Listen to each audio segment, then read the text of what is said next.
চাঁদপুরের বাজারগুলোতে চাহিদা অনুযায়ী নেই ইলিশের আমদানি। এবার রেকর্ড চড়া দামে বিক্রি হচ্ছে ইলিশ। এ বিষয়ে বিস্তারিত জানাতে চাঁদপুর থেকে যোগ দিচ্ছেন সহকর্মী ইব্রাহিম রনি। রনি, ইলিশের দাম বাড়ার কারণ কি? সরবরাহ নিয়ে জেলেরা কি বলছেন?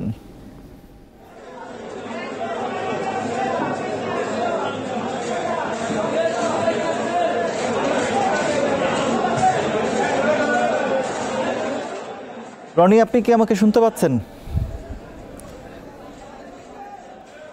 ইলিশের দাম বাড়ার কারণ কি? এবার বিক্রেতারা কি বলছেন?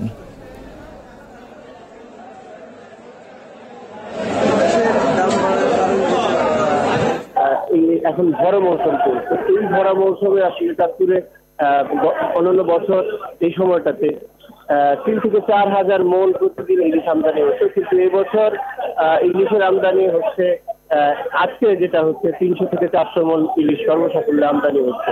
এই কারণে আসলে যেহেতু ইলিশের প্রচুর চাহিদা রয়েছে দেশ বিদেশে, সেই কারণে আসলে ইলিশের সরবরাহ কম থাকায় ইলিশের দামটা খুব বেশি বেড়ে গেছে।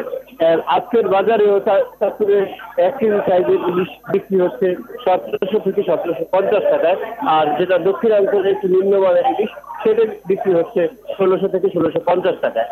আর এর উপরের সাইজের 1.5 কেজি সাইজের ইলিশ কিন্তু আপনার 2500 থেকে 2600 টাকা দরে বিক্রি হচ্ছে।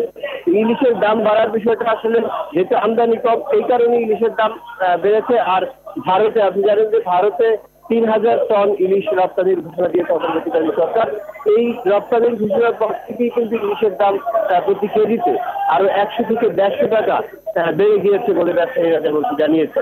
তো চাঁদপুরে আসলে এই ব্যবসায়ীরা বলছেন যে চাঁদপুর থেকে আসলে ইলিশ ভারতে রপ্তানি করার যে আশা করা হচ্ছে, সেটি আসলে যেহেতু সরবরাহ কম, সেটি কতটুকু সম্ভব হবে বা আদৌ সম্ভব হবে কিনা সেটি নিয়ে শঙ্কা প্রকাশ করেছেন চাঁদপুরের ব্যবসায়ীরা।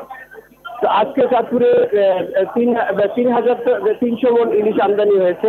চাঁদপুরের বাজারে যে ইলিশ আমদানি হয়েছে, এই ইলিশ আরো কম আমদানি হওয়াতে কিন্তু হতাশা প্রকাশ করছেন ব্যবসায়ী ক্রেতারা বলছেন আসলে যে পরিমাণ ইলিশ কম, এর মধ্যে আসলে বিদেশে রপ্তানি করাটা আসলে এই কারণে ক্রেতারাও একটু হতাশা প্রকাশ করেছেন যে আগে তাদের ইলিশ খাওয়ার বা তাদের কাছে ইলিশ না দিয়ে রপ্তানি করাটা নিয়ে তারা আসলে সন্তুষ্ট হতে পারছেন না।